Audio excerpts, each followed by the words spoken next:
Welcome back to the Retirement Planning MadeEasy.com show. I am your host, Chris Hammond, and this show is for retirees and those approaching retirement within the next 10 to 15 years who want to get rid of all the stress, the anxiety of wondering if they're taking the right steps to be financially secure and prepared for retirement. We talk about it all: investment decisions, minimizing taxes, how to know if you've saved enough to be secure in retirement.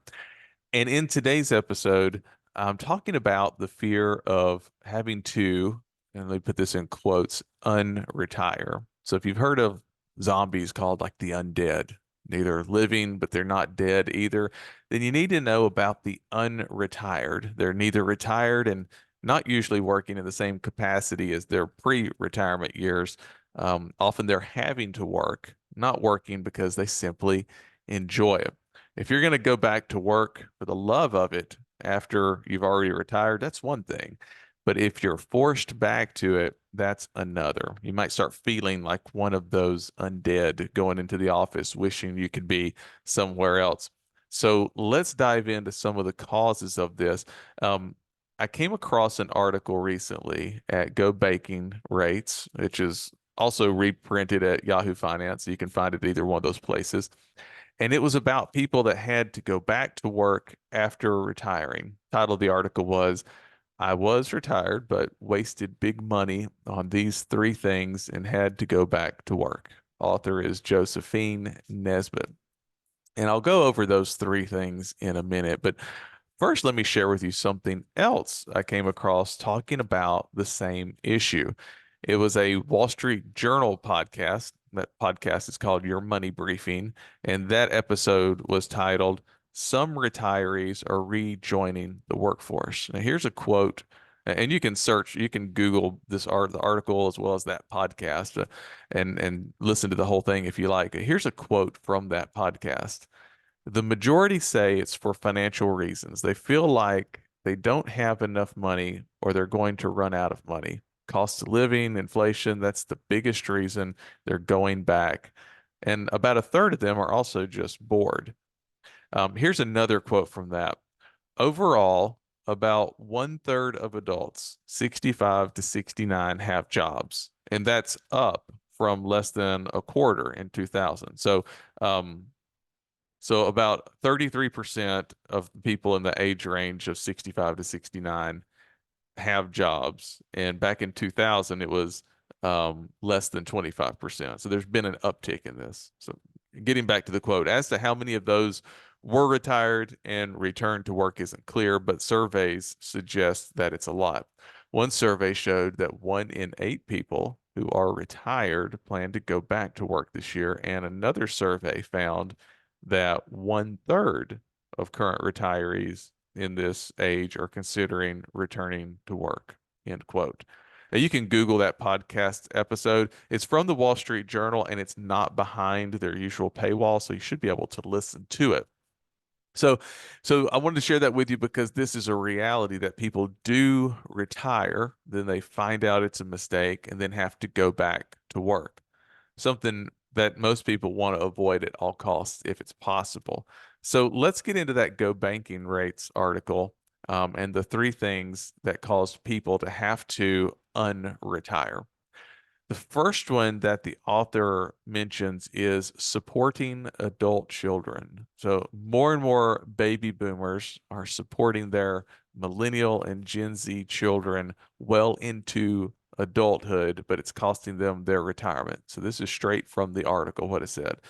And they tell a story about a guy named Mark Lacey. He's in Seattle, 65-year-old, has been financially supporting his two sons since they graduated from high school, resulting in a $400,000 loss in his retirement funds.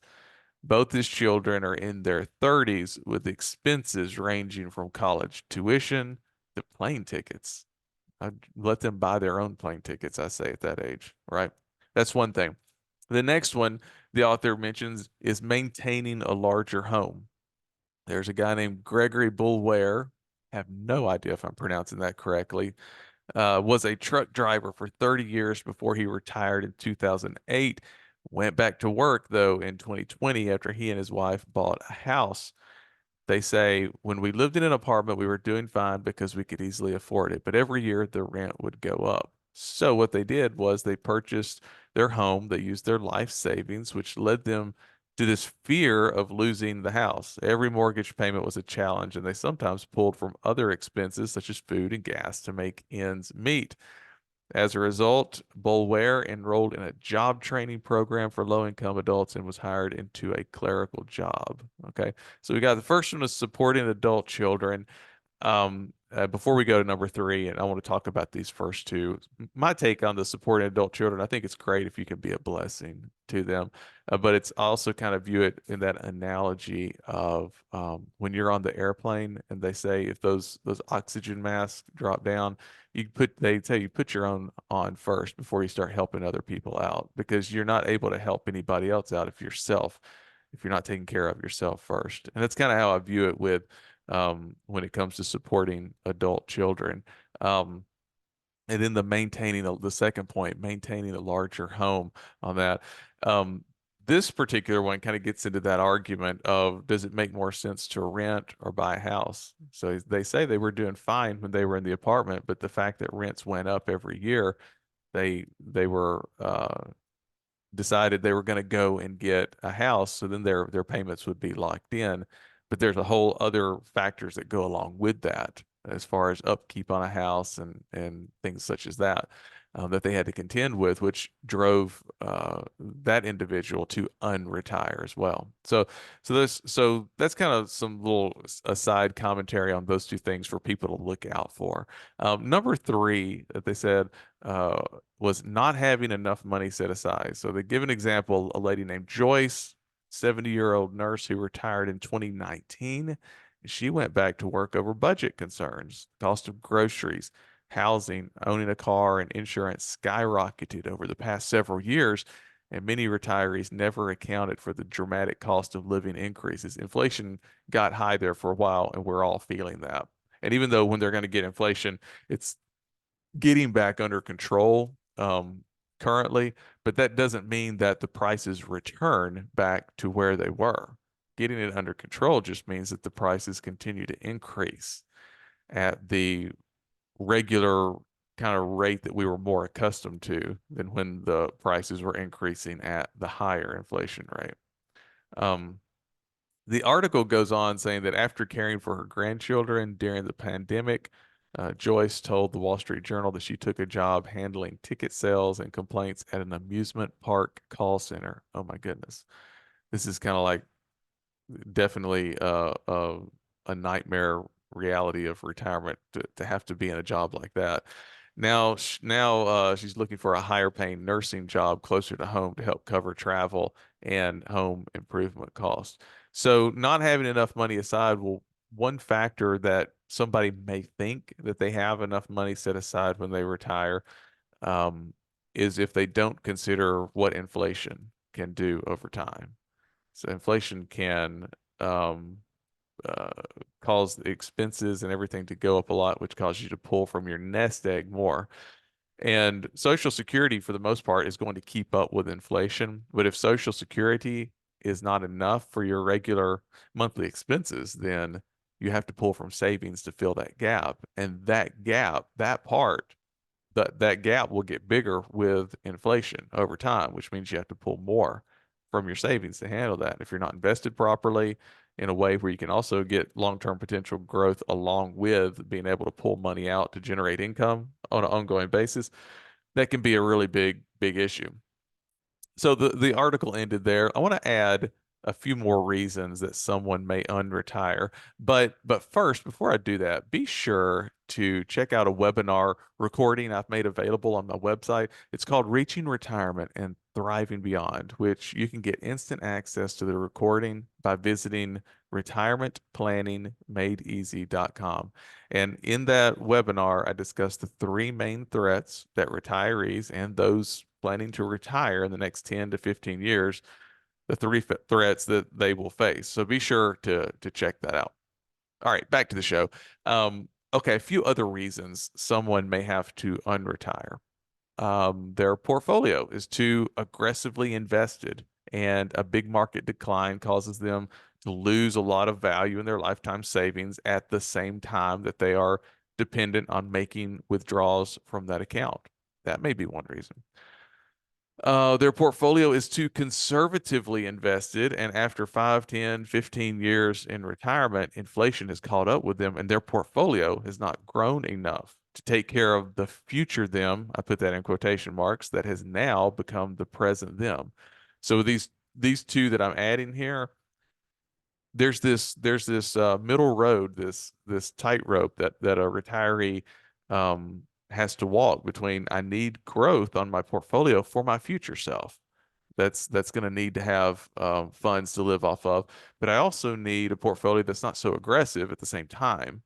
That if I'm pulling withdrawals from it to supplement my Social Security and pension, could am I so aggressively invested that I had a big, huge down year and I'm still having to pull money from it because I have a very volatile portfolio. So there's this middle path that has to be walked. Another reason, a person didn't take taxes into consideration when they retired, and that big 401k of theirs had a significant portion of it that Uncle Sam takes a part of every time they make a withdrawal. That's a big one. It's very tempting to retire and you look and you see this very large lump sum outside of a person's house. The 401k is most people's largest asset. And when they look at that large sum, it looks very impressive. But when you start to think about most 401ks are of the traditional variety, not Roth. And that means that when those funds come out, you have to claim them as income and then pay tax on whatever your tax rate is for that. Well, that's going to reduce actually what amount of that 401k you get to keep. So there's plenty of reasons that people go back to work and plenty of causes.